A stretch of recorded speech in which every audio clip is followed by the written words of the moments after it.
श्री शिवाय नमस्तुभ्यम। हर हर महादेव। सावन में कभी भी किसी भी दिन ये छोटा सा उपाय कर लेना, आपका दुर्भाग्य भी सौभाग्य में बदल जाएगा। आपकी सोई किस्मत जाग जाएगी। अगर आपके घर में बीमारियां बहुत ज़्यादा है तो बीमारियों को दूर करने के लिए आपको ये विशेष सा उपाय जरूर करना है। अगर आपके घर में कष्ट बहुत ज़्यादा है तो उन कष्ट को दूर करने के लिए आपको आज की वीडियो का ये उपाय जरूर करना चाहिए। अगर आप भाग्यशाली बनना चाहते हैं, अपने दुर्भाग्य को दूर भगाना चाहते हैं, अगर आप धन चाहते हैं, व्यापार और कारोबार की वृद्धि चाहते हैं, आप चाहते हैं कि अपना घर हो, अपना मकान हो, अपना बिजनेस हो, आपको लोगों के आगे काम ना करना पड़े, और अगर आपके घर में भी बरकत नहीं है, 1 रुपया कमा रहे हैं, 2 रुपया खर्च हो रहा है, तो इस सावन के महीने में आपको ये प्यारा सा उपाय जरूर करना चाहिए। आज की वीडियो में हम 3 ऐसे उपायों के बारे में बात करने वाले हैं जो आपको इस सावन के पवित्र से महीने में करना है। अगर आपके जीवन में दुख बहुत ज़्यादा है तो उन दुखों को दूर करने के लिए आपको ये उपाय जरूर करने चाहिए। पूज्य गुरुदेव जी की कथा से सुन करके समझ करके आपको समझाने का पूरा प्रयास करूंगा, परंतु उससे पहले अगर आप भी महादेव के सच्चे भक्त और महादेव की कृपा प्राप्त करना चाहते हैं तो चैनल को सब्सक्राइब करके कमेंट बॉक्स में हर हर महादेव जरूर लिखें। आज की वीडियो का ये पहला उपाय है रोग मुक्ति के लिए। कष्ट बहुत ज़्यादा है तो उन कष्ट को दूर करने के लिए, रोगों को दूर करने के लिए आपको ये पहला उपाय जरूर करना है। दूसरा उपाय है आपकी मनोकामना को पूरा करने वाला, और तीसरा उपाय मात्र आपको 108 चावल के दानों से करना है, जिससे आपकी हर मनोकामना पूरी होगी, व्यापार और कारोबार की वृद्धि होगी। अगर जीवन में सफलता नहीं मिल पा रही है तो आपको ये तीसरा उपाय जरूर करना चाहिए। ये उपाय पूज्य गुरु जी ने अपने अभी की चल रही शिव महापुराण की कथा में बताया था। तो चलिए बात करते हैं पूज्य गुरु जी द्वारा बताए गए आज के सबसे पहले उपाय की, जो है रोग मुक्ति के लिए। अगर आपके घर में कोई भी व्यक्ति लंबे समय से बीमार पड़ा है, बीमारी बहुत ही गंभीर है, आपने इलाज करवा लिया लेकिन फ़ायदा नहीं मिल पा रहा है, आपने सारे उपाय कर लिए लेकिन फिर भी अगर कोई फ़ायदा नहीं मिला, तो इस सावन के महीने में आपको इस उपाय को जरूर करना है। इस उपाय को आपके घर की बड़ी माताएं, मैंने कोई भी अपने घर के किसी भी सदस्य के लिए कर सकती हैं। आप अपने घर के उस सदस्य के लिए इस उपाय को कर सकते हैं जो गंभीर रूप से बीमार है, चल भी नहीं सकता। इस उपाय के लिए आपको एक स्टील के पात्र में, लोटे में या फिर कटोरी में आपको थोड़ा सा दूध डालना है, और इसी के साथ आपको लेना है एक तांबे का पात्र। उस तांबे के पात्र में आपको जल भरना है अपने घर से, और इस जल में आपको थोड़ा सा गंगा जल डाल देना है। इसी के साथ आपको एक दीपक तैयार करना है। दीपक आप मिट्टी का भी ले सकते हैं, नया दीपक, और आप आटे से भी बना सकते हैं। इस दीपक में आपको लगानी है सिर्फ और सिर्फ गोल बाती, और इसी के साथ इस दीपक में आपको सिर्फ और सिर्फ गाय माता का घी डालना है। देखिए, आज का ये उपाय बहुत ही खास है। अगर कोई व्यक्ति आपके घर में लंबे समय से गंभीर रूप से बीमार है तो आपको ये उपाय करना है। बीमारी कैसी भी हो सकती है, बड़ी से बड़ी बीमारी के लिए आप इस उपाय को कर सकते हैं। अगर चर्म रोग भी है, किसी भी प्रकार की समस्या अगर शरीर में है, तो आपको आज का ये उपाय जरूर कर लेना है। अब आपको स्टील का कलश लेना है, या फिर स्टील की वो कटोरी जिसमें आपने दूध डाला है उसे लेना है, और तांबे के पात्र में जो जल भरा है उसे लेना है, और इसी के साथ आपको लेनी है एक खाली कटोरी। सारी चीज़ों को लेकर के आपको चले जाना है महादेव के मंदिर में। देखिए, सुबह से लेकर शाम तक आप इस उपाय को कभी भी कर सकते हैं, और अगर आप चाहें तो इस उपाय को अगर प्रदोष काल में करते हैं तो ये उपाय आपको शीघ्र फल देने वाला है।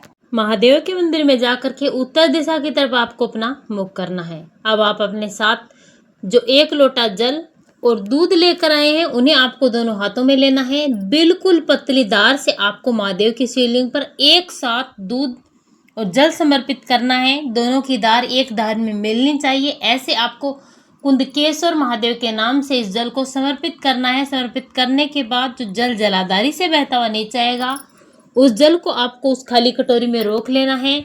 महादेव से प्रार्थना करनी है। आज्ञा लेकर के उस व्यक्ति का नाम और गोत्र बोलना है। जो व्यक्ति बीमार है उस व्यक्ति की बीमारी के लिए आपको प्रार्थना करके इस जल को घर लेकर आना है, और जो व्यक्ति बीमार है, उस व्यक्ति को चर्म रोग है, उस व्यक्ति के शरीर पर आपको इस जल को लगा देना है, या फिर आप उस व्यक्ति को इस जल को पिला दीजिए। इस जल का उपयोग आपको कुंदकेश्वर महादेव के नाम से करना है। सावन में आप इस उपाय को कभी भी कर सकते हैं। इस उपाय को जरूर करना। प्रदोष काल में करते हैं तो ये उपाय आपको तुरंत फल देता है। बीमारियों से मुक्ति आपको इस उपाय को करने से शीघ्र ही मिल जाती है। और चलिए बात करते हैं पूज्य गुरु जी द्वारा बताए गए आज के दूसरे उपाय की। ये उपाय बहुत ही महत्वपूर्ण है और पूज्य गुरु जी अपनी कथा में हर बार इस उपाय को बताते हैं और लोग इस उपाय को करते भी हैं और इस उपाय को करने का फायदा लोगों को मिलता भी है। अगर आपके जीवन में कष्ट बहुत ज़्यादा है, परेशानियां बहुत ज़्यादा है, दुख और तकलीफें अगर दूर हो ही नहीं पा रही है, सब कुछ आपने कर लिया फिर भी फायदा नहीं मिल पाया है, अगर आपकी कोई मनोकामना है जो पूरी नहीं हो पा रही है, आप सब कुछ करके थक चुके हैं, हार चुके हैं, तो इस सावन के महीने में आपको इस उपाय को जरूर करना है। इस उपाय को करने से आप जो भी कार्य करेंगे उस कार्य में आपको सफलता जरूर मिलेगी।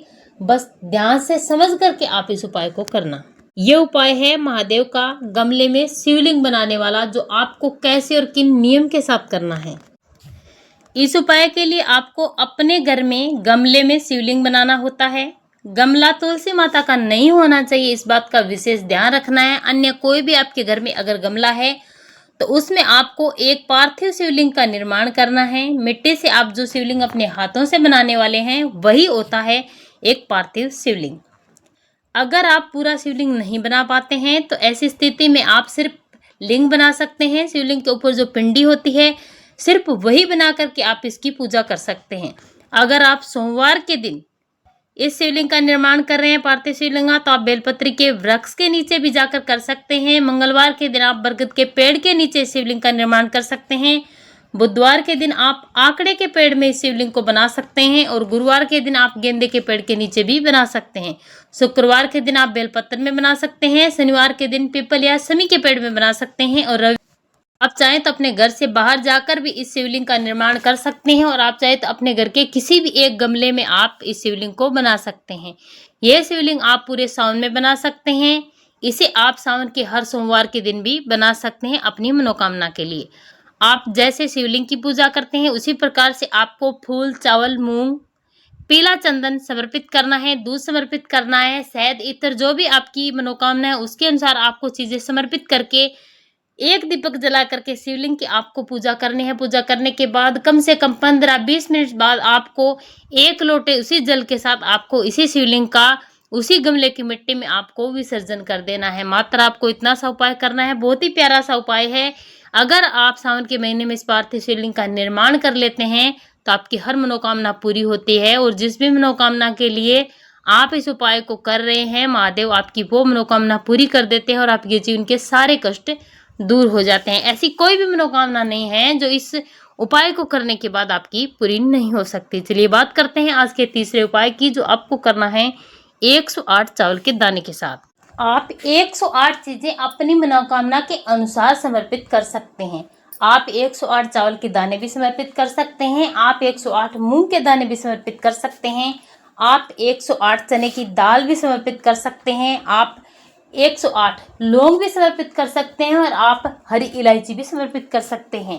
आप 108 बेलपत्री भी समर्पित कर सकते हैं, धतूरा भी समर्पित कर सकते हैं, आप समी पत्र भी समर्पित कर सकते हैं। अगर आप इस प्रकार से अपनी मनोकामना के लिए अलग अलग चीजें समर्पित करते हैं तो आपकी हर मनोकामना पूरी होती है। आपके घर में आ रही हर प्रकार की विपदा से आपको छुटकारा मिलता है। किया कराया टोना टोटका, नजर दोष जो भी है, आपका व्यापार नहीं चलता, आपको सारी परेशानियों से छुटकारा मिलता है, बीमारियों से मुक्ति मिलती है। इसीलिए आप सोच समझ करके अपनी मनोकामना के अनुसार चीजें समर्पित करते हैं तो महादेव आपकी हर मनोकामना पूरी जरूर करते हैं। श्री शिवाय नमस्तुभ्यम। हर हर महादेव।